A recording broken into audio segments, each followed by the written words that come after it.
Magandang araw mga kapamilya. Magkapit pandasal muna po tayo. Ito po si Father Nono.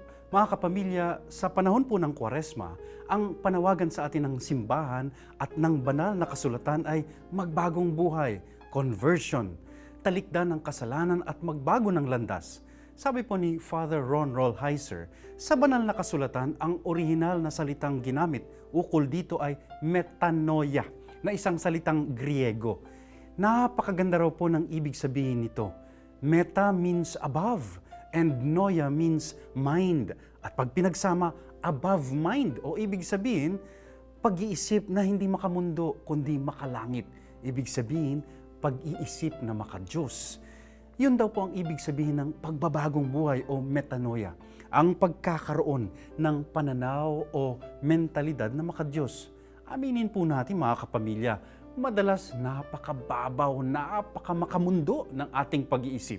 Sa panahon ng Kwaresma, matuto raw tayo kay Jesus na ibang-ibang mag-isip. Your thoughts are not my thoughts. Your ways are not my ways. Halimbawa, anya, mahalin ang kaaway, patawarin ang mga nagkasala sa iyo. Ibang-ibang mag-isip si Jesus. At yon ang hamon ng pagbabagong buhay. Lawakan ang ating makikitid at makasariling pag-iisip at tingnan ang mundo sa pananaw paningin ng Diyos. Amen.